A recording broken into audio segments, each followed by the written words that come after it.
Welcome back to the DataMinds Podcast. Today feels like one of those episodes where we pause and reflect. Not hype, not predictions, but reality. Exactly. 2025 was the year where AI stepped out from the experiment room to the actual reality in the production. Something not perfect, but still it was visible. And once AI enters real workflows, the conversation changes. So nobody cares about demos anymore. Because everyone is concerned about the cost, governance, and more importantly, the ownership, like who's accountable if everything goes wrong or anything gets failed. So what stood out to me in 2025 is that AI stopped feeling like a novelty, started feeling like infrastructure. Well, apart from the AI predictive models, AI was not generating text, Farida. It was also helping in your day-to-day functions to make the productivity more better, more smarter. And that's when leadership expectations shifted, right? Absolutely, because before leader used to think, can AI do this? The mindset shifted from can it do it to how we can scale it with AI. So this is a big paradigm shift in your mindset. One thing we both saw clearly, AI moved from pilots to production. And especially in the structured areas, forecasting, customer analytics, the document summarization, coding assistance. And interestingly, the most successful AI didn't look very much impressive. It looked boring in the best way because there were less waiting times, fewer meetings, your most mind was productive towards the next best of actions. So AI here didn't replace people, it just removed friction. Absolutely.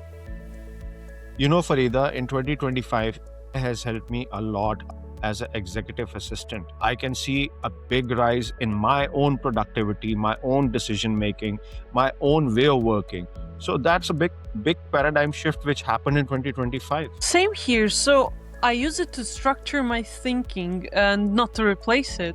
Absolutely, because from the forecasting, from the sentiment analysis, from summarizing the long chains, for drafting something which is going to predict what is going to happen or what can be the possible outcomes and how to save it, what else you want? Yeah, same here. So I use it for decision hygiene, some sort of, like give me alternatives to something or what assumptions am I making here? The key here is I want to, make it very clear for our listeners. You are not outsourcing your judgment. You are taking a help from AI. In the end, judgment relies with you. The final decision relies with you, but you get better options via AI to make a decision.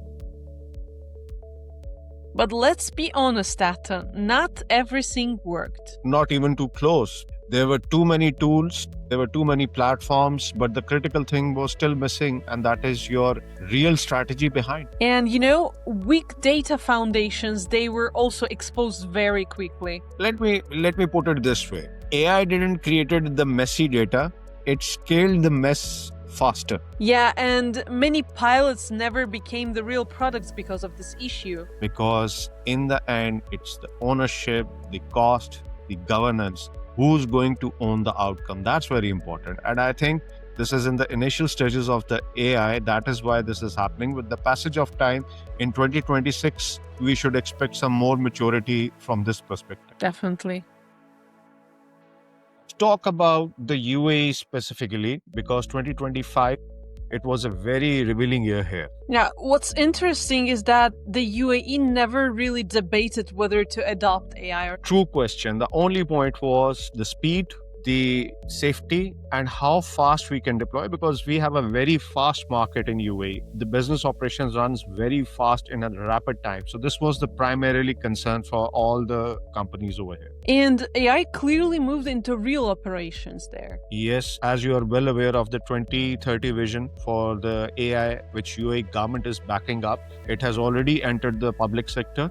It has already entered the customer support, document approvals. AI has become a daily part in UAE, that is for sure. Even the face recognitions at the airport is done via AI for the smart gate entry. Wow. But leadership and sponsorship, they both played a huge role there, right? Yes, when AI is backed by the top, there is no resistance. It simply disappears. Yeah, but were there any challenges? Well, too many pilots, too many experiments, too many AI products, and there were obviously the data governance, the data gaps, the foundation, which is very important that your basic data should be very streamlined. There are still challenges over here. And with the passage of time, I think now having the AI as a stronger vision, the companies have started thinking to first improve the baseline if they want to move rapidly towards the AI transformation. So 2026, I see a year where companies are going to invest in their data quality for sure. I heard that talent maturity was another constraint there. Yes, a lot of AI opportunities, a lot of AI work, but the real talent that still lacks. And now in 2026, even in 2025, people started, upskilling themselves with the latest AI tools and trends and technologies. So I think with the boom having in the market, the vision having in the market, this talent crisis will remain for some time, but there should be strong people in the market to implement this. Yeah, 2026 changes the conversation again. We will move from co-pilots to the controlled AI agents, from dashboards to decision making, and governance becomes the competitive advantage. So it is not going to be a blocker. So I see a good paradigm shift over here. That's a big shift. So Farida, let's talk about how AI was in 2025 for Azerbaijan. So at the National Digital Strategy, AI academies, startup targets, the global tech events, a lot happening. Digital economy development strategy, it was for 2026 to 2029. It was approved with goals tied to digital transformation and startup growth. The plans include things like training companies via an AI academy, creating some new technology centers, and targeting the growth in the number of the startups. If I'm not mistaken, it was 250 they're aiming to by 2029. So can we say that Azerbaijan in the coming years is going to become one of the IT hubs in the world? Definitely, it has the full potential for that. You know what? We also have increased number of international IT companies like EPAM opening an office and Anderson launching a development center in Baku. Globally, it feels like 2026 is going to be a reset. There are going to be three big shifts. Number one, co-pilots will be shift to the agents. Dashboards will shift from dashboard to the decisions. And there will be a serious cost reduction. I can predict that easily. Yeah, AI is no longer just a software. Well, it's all about infrastructure, the architectural design, the energy, simply. So Atta, I guess we have to sum it up somehow. Well, 2025, it proved that AI can work. 2026 will prove who can lead it with responsibility. Because winners won't be the ones who just use AI, but the one who are going to redesign the decisions, accountability, and leadership around it. Thank you for listening to DataMinds Podcast. If you like our series, subscribe and like to our videos. And we will see you in the next episode.